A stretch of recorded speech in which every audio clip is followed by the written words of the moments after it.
akhirnya yang akan membawa semua idealism ini, idea-idea ini, nilai-nilai ini dalam konteks menjayakannya dan menyebarluaskannya adalah orang muda.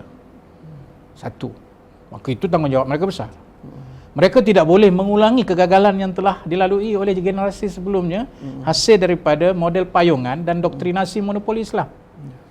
Maka mereka kena fikir jalan keluar. Menolak perkauman sempit, penunggang para penunggang agama, dan lebih penting dia kena lihat bahawa soal ini bukan sekadar menolak orang kata idea payungan dan juga idea monopoli Islam. Dia ni hanya Islam, dia saja yang ada Islam. Tapi lebih penting pada itu dia kena tengok dia punya kelangsungan hidup dari sudut ekonomi. Dan jangan sekali-kali kita memisahkan bahawa semua masalah kita ini kerana maruah yang tergadai tadi dan juga terhakis menyebabkan keadaan ekonomi kita jadi parah. Itulah.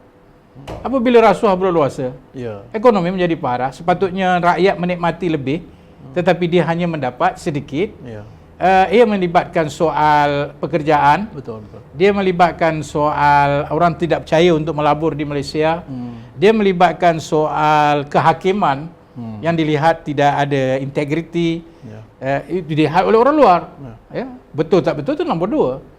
Dan orang-orang yang melabur mereka mesti nak tengok apa semua infra yang mereka perlu jika berlaku apa-apa isu perundangan. Dan yang kelima, dari sudut education, pendidikan. Bagaimana kita tahu the lost generation ataupun generasi yang hilang hasil daripada COVID, PKP yang tidak ada laptop, yang tidak ada handphone dan telah hilang 2 tahun. Segala kemudahan itu, bagaimana kita nak memastikan generasi ke depan betul-betul dapat memenuhi atau kita penuhi kehendak dan tanggungjawab right to educate itu. So semua ini. Jangan ada kata kita tak ada kena-mengena dengan maruah. Maruah tu yang paling besar. Tapi lebih penting ialah apa efek dia yang turun sampai ke bawah ini. Chain reaction. Chain reaction dia yang akhirnya menyebabkan bukan saja orang Melayu tapi negara akan hancur. Kalau kita masih nak kekalkan model payungan dan doktrinasi monopoli Islam ini, silakan. Tapi hasilnya semakin terlihat satu persatu. Oleh itu kita tidak ada pilihan melainkan cari jalan keluar.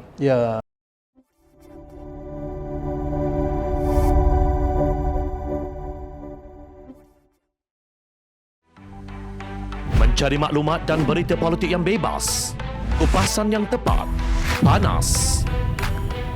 Dapatkannya secara eksklusif hanya di Jom Channel. Komitmen kami, pentasan berita Isnin hingga Jumaat. Berbicara dan isu semasa, kami garapkan secara langsung. Panel-panel berkaliber dan profesional. Interaktif, pandangan anda kami raikan. Jangan lupa bersama kami di setiap hujung minggu dalam edisi khas mingguan.